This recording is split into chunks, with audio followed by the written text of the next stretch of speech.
It's over! He's done it again! Unbelievable! Oh, straight into the roof of the net. Nice one. Straight down the middle. So a good performance from both teams here today. Hi, I'm Rupha Ramani and you're watching Firstpost. Let's get started.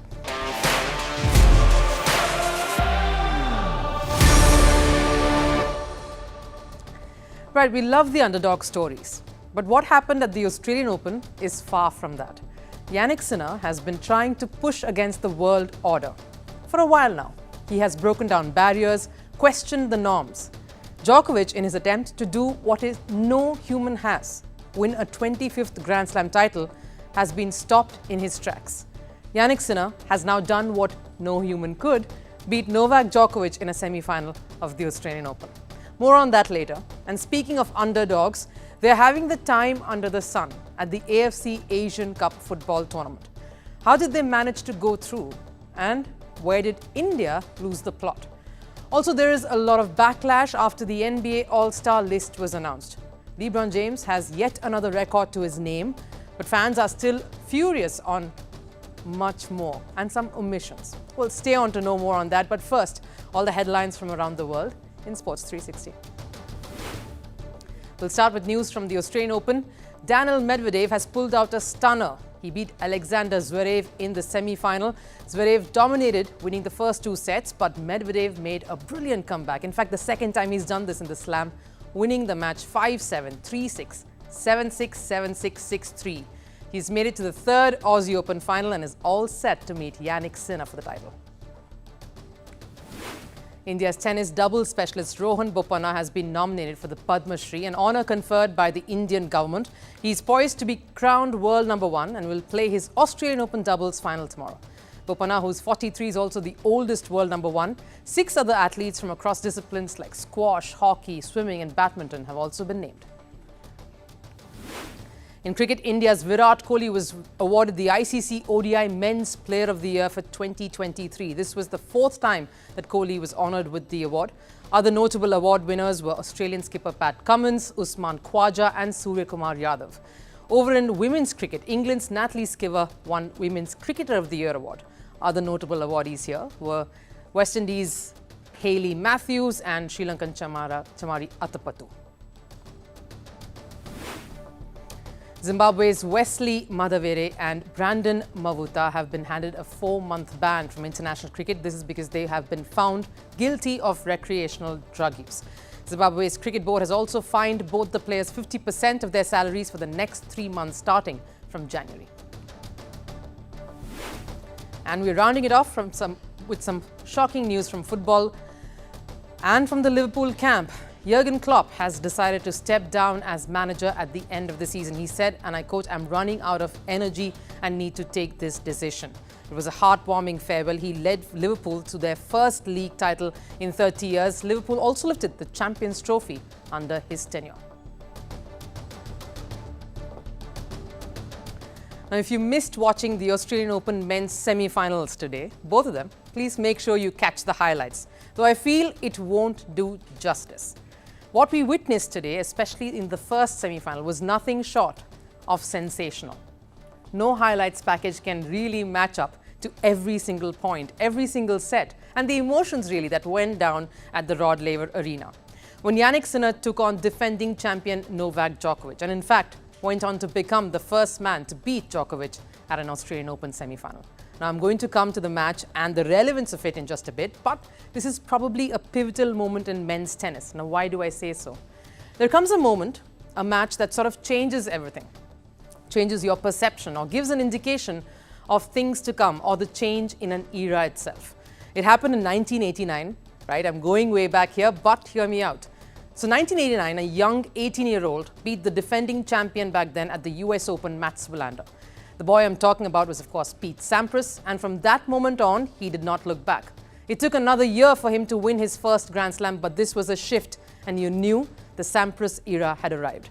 Fast forward to 2001 and the championships. Wimbledon, a young 19-year-old upsets defending champion Pete Sampras, and by doing that, breaks Sampras' 31 match-winning streak at Wimbledon. That man went on to be the legend all of us were wowed by, Roger Federer.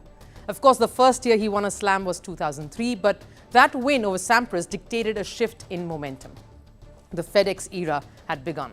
We move a few years to 2004, the first time Rafael Nadal played Roger Federer at an ATP event, Miami, I'd reckon, and he beat him. But the biggest win over Federer came a year later at where else but the French Open, and thus started the Rafa era. And when Novak Djokovic joined in and burst onto the scene, a unique three-way rivalry started. Now, Sinner's win over Djokovic at the Australian Open is the start of the Sinner era in men's tennis. Well, Carlos Alcaraz is there as well, joining in as part of the new era. And ironically for Sinner, it has come at the very place where it all started for the Serb, Novak, in 2008. Talking of the match itself, Jannik Sinner was flawless from the start. He put on the pressure on the Serb from the first set, taking both the first two sets with a lot of confidence. He dominated the match, taking a 6-1, 6-2 lead. But Sinner was not smiling because Novak has the most frustrating habit, frustrating for the opponents that is, of not giving in, of coming back even from the most difficult of situations and bouncing right back with a vengeance, something the opponent is not expecting. And Djokovic did show some glimmer of it, that world #1 tag, when he came right back to take the third set, immediately reminding us all of that Wimbledon quarterfinal where Sinner won the first two sets, but Djokovic somehow clawed back and won the next three. But this time, Sinner was focused, even when play was halted for a while. I think a fan had fainted, probably owing to the heat. He got back up fine, but any such unforeseen pauses in a match can really break the momentum. It can shift focus, but it didn't shake Sinner. Even when Djokovic took a break and went off the courts after he won the third set, Sinner was not restless, he was not perturbed, he was not nervous.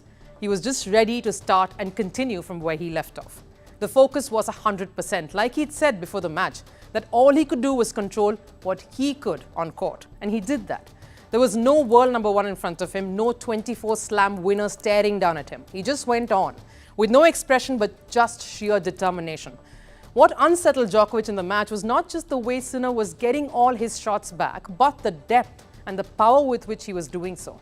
The service returns were on point, and even in uncomfortable positions, even when on the run, Sinner was hitting the shots back at alarming pace and accuracy.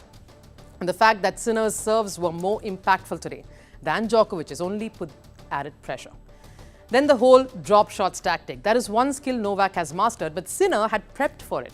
In fact, just some days back, he and his coaching staff was only practicing how to get to the drop shots and the kind of returns he should make from different parts of the court. So Sinner had done his homework for this encounter. The first two sets, I saw that he was not hitting the ball as he used to. He was also not moving that well. And then I think he was also not that focused like we used to see him. So I saw this. But in the other way, being #1, you have to be ready for that he changes things up, and that he has done before in the third set, the level that was even. He's also maybe the best returner we have in the game. Didn't have one break point. So these are stats what are unusual for him. But in the other way, this can happen. In tennis, when you have a bad day, it's also tough to get out as a winner. So I realized, especially the first sets, he was not playing that great. But I tried to have the intensity as high as possible. And I took the chance. Yes, by the time the fourth set happened, Novak, who was still in the hunt, was definitely frustrated, and it showed as he vented against the match referee for not shushing the crowd. But he was absolutely warm towards Sinner after the loss. There was an interesting anecdote as well that was revealed post the match. Sinner, when he had faced Djokovic in 2021, had lost to him. After that loss, Sinner's coach had gone over to Djokovic and had asked him what tips he could give so that Sinner could improve his game. And Djokovic shared some advice which the coach took back to Sinner. A heartwarming anecdote, and probably shows a side to Novak Djokovic, one that we probably don't see as much. Now, after the loss, of course, Djokovic said that Sinner outplayed him in the match, and that it was the fact that it was his worst Grand Slam outing. Now that we know, but today is all about Jannik Sinner. When Saudi Arabia was busy celebrating the #1 and #2 in the world, Novak Djokovic and Carlos Alcaraz, just some months back at an exhibition event, the cool and composed Jannik Sinner was busy skiing down some icy slopes. The calm-headed Sinner is able to take those cold, hard decisions, like changing his longest-standing coaching staff at the start of 2023 and bringing in someone like Simon Vagnozzi and Darren Cahill. And he trusts them blindly to see him reach their collective goal, which is being #1. Sinner is open to constantly reinventing himself and getting better. Like last year when he made a change in his service action, and we see how powerful and impactful that has become. He's making cool, calculated decisions to keep bettering himself so that he can win Grand Slams and do it more consistently. And today, the 22-year-old sits in the final on the cusp of history. He's the first Italian man to reach the final of an Australian Open and is waiting to script something special. Up against him, though, is someone who can come back from near defeat, like he did in that other semi-final, Daniil Medvedev, who pulled out a stunning 5-set victory over Sasha Zverev. And what a cracking final that promises to be this weekend. Now, the world is watching two of football's biggest tournaments in progress. One's, of course, in Africa. We've been speaking about it. That's bringing some dramatic events both on and off the field. And the other one in West Asia, the AFC Asian Cup 2023. And the round of 16 starts this weekend. Now, AFC Cup has been electrifying this year. Now, why do I say it? Let's start with the team who's reached the knockouts for the very first time. I've got to go with Palestine first. After an emphatic 3-0 win over Hong Kong, it was one of those matches that transcended the scoreline. The crowd's loud cheers, the flags waving, the players really soaking it all in. Everything was pretty overwhelming for the players in particular, who came into the tournament even as a war continues to wage back home. Right till the final whistle, over 6,000 spectators were roaring for them. It was rather touching to see the emotionally charged players drop to the ground, breaking down into tears. Mohamed Salah, not the one who's recovering from an injury, this is Palestinian footballer Saleh, who was born in Gaza. He couldn't hold back his emotions. He knelt to the ground with his face buried in the grass, sobbing. Their players are out giving people hope, trying to block out what could be happening back home. Many of their homes may have been bombed, but these players are only trying to block all of that out and just play. Their coach, in fact, dedicated the qualification to the round of 16 to the people of Palestine. He called his players heroes.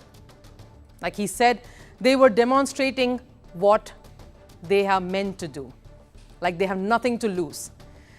He said they will continue to give their best and only hope that they can maintain focus in the competition to come. Now, Palestine's victory lies in the team's victory. These heroes are making people realize there's light at the end of the tunnel. Listen in to these players before the tournament opener.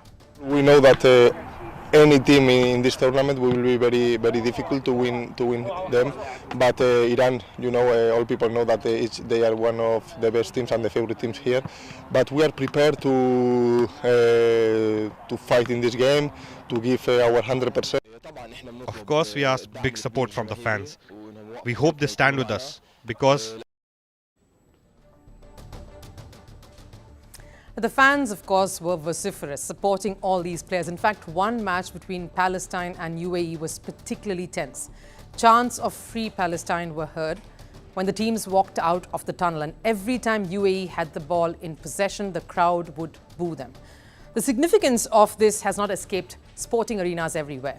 From pamphlets being thrown onto a tennis court, to a cricketer fighting with the system to sport a message of humanity on his gear. On to another country now, which tells a perfect underdog story, Tajikistan. They have qualified to the round of 16 as well, and in their debut year, much of Tajikistan's group stage matches were low-scoring affairs. It felt like they were waiting for a moment to explode, and it came against Lebanon. Tajikistan came from behind to snatch a 2-1 victory over Lebanon. Tajikistan's national sport, in fact, is Gustigiri, a form of wrestling. It's a sport where physicality and toughness are fundamental. So that's sort of translated in their playing style here at the AFC. For a country where football is not one of its primary sports, qualifying for such a tournament in itself is a huge thing. In fact, the country's best achievement before this was winning the Asian Challenge Cup in 2006. It's a tournament for emerging countries. So their underdog story is what dreams are made of. But it's a very rare occurrence, to be honest, when underdogs steal the show, which is why India crashing out shouldn't surprise many. They produced one of their worst performances in 40 years, having lost all of their group matches. Captain Sunil Chhetri wasn't as sharp either. In his last 5 internationals, in fact, he hasn't managed to score a single goal. But it's also probably the expectations that's weighing down on him, especially with experienced players out with injury. India's goal conversion concerns were obvious. What I mean is they created enough chances but failed to find the back of the net or convert them. Other than Chetri, they don't have a senior expert goal scorer. In a post-match conference after the Blue Tigers lost to Uzbekistan, their coach Igor Stimac was asked who could possibly emulate Chetri's role. He didn't even blink to say, or take a second longer, to say no one. Imagine that. There's no one who comes close to being as good as Chetri has for India. Getting out of that defending mindset, which comes back at us again and again throughout the games against difficult opponents, and that's hunting us, I need to tell you, and it will take us more time, obviously. But the Asian Cup also had a silver lining for them. Players like Shubhashish Bose and Rahul Beke got opportunities to prove themselves. The AFC Asian Cup also witnessed instances of racism. No surprises there. It's something that never spares the game. Japan's goalkeeper was at the receiving end this time. It happened online though. His name is Zion Suzuki. Suzuki had made an error during the game against Iraq, which gave the opposition the lead. That was enough for all the racist comments to come at him. Japan, though, are through to the round of 16 and they are one of the favourites as well, like South Korea, another contender for the title. But they haven't been at their best lately. They managed to scrap through to the round of 16, because of which they have been targeted.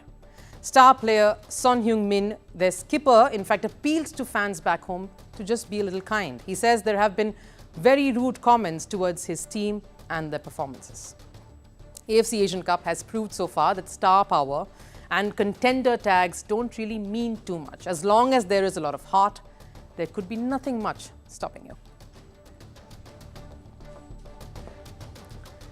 The NBA, or National Basketball Association, has been in the news for some of the most controversial things over the last few months, like Draymond Green physically attacking his opponent and getting suspended, and now missing the team sheet for the Olympics, and then, of course, the Pistons with their infamous record equaling losses. Now, guess what? There is more drama unfolding now. With the NBA AllStar game coming up next month, there's a lot of hype surrounding this one. And one man is at the heart of it, superstar LeBron James. NBA announced its All-Star starters and LeBron was picked for a record 20th time. With this, he has gone past legendary Kareem Abdul-Jabbar. But one man is not celebrating, and that is Steph Curry. He missed out for the first time since way back in 2013. All of this has created quite some noise and doesn't seem to have gone down too well with the fans in particular. Fans can't wait for the 18th of February when NBA stars take the field. While there were some obvious names that made it to the list, there were a few shocking omissions. But before we decode all that, what is the NBA All-Stars and why is it super important? The NBA All-Stars is an exhibition match hosted every year in February. It pits Eastern Conference teams with Western Conference teams for the All-Star Final. The starting lineup for each squad is decided by a combination of fans, player and media voting. Here's the breakdown. Fan voting counts for 50%. Voting by players themselves counts for 25%. And voting by a panel of writers and broadcasters in the media basically counts for another 25%. While LeBron James will lead the West All-Star, the East All-Star will be led by Giannis Antetokounmpo. LeBron was picked for a 20th consecutive year, and clearly the Lakers superstar is in no mood of slowing down. Consistency. You have to do it over and over and over. Every year. It's not just doing it in one season or 1 month. You have to do it year after year after year. When teams gun for you and you're still able to produce every single night. I think that's what defines it. That was LeBron James almost a decade ago in 2015. It's a champion mindset that's present even today. But one omission seems to have rattled many fans: Steph Curry. He's been part of the All-Stars since 2013. Fans are livid at the absence of the Warriors star. Despite the Warriors' poor season, Curry has been at his best. In fact, last year, Curry was ranked 7th in the NBA based on average points per game. So the omission is shocking. And one man is particularly facing the ire of the fans: Kevin Durant. Picked an All-Star starter for the 14th time, he's facing severe backlash over a statement he made about Mount Rushmore. The superstar forward was recently asked to name his Mount Rushmore of best scorers since the year 2000. Durant didn't blink an eye to say this. Just the 2000s? Me, Kobe, T-Mac and Bron. While Durant picked Kobe Bryant, Tracy McGrady, LeBron James and himself, fans went to town roasting Durant for snubbing Steph Curry. Durant clearly chose the wrong moment to be rather spontaneous.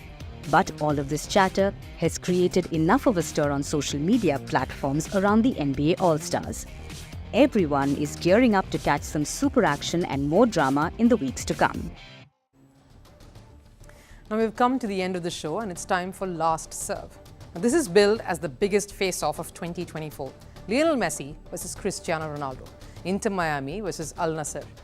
Well, one man has definitely shown up for the battle. Riyadh welcomed Messi ahead of the season cup friendlies coming up.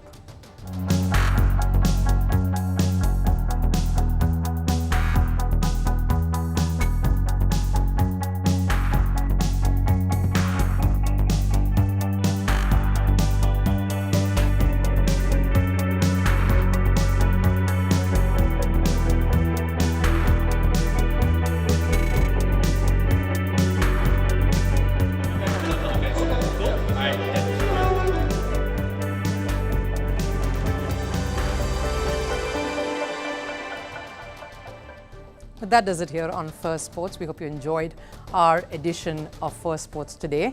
Have a great day and a very, very happy weekend. I'll see you again coming Monday soon with more fresh perspectives from the world of sports. Till then, bye-bye.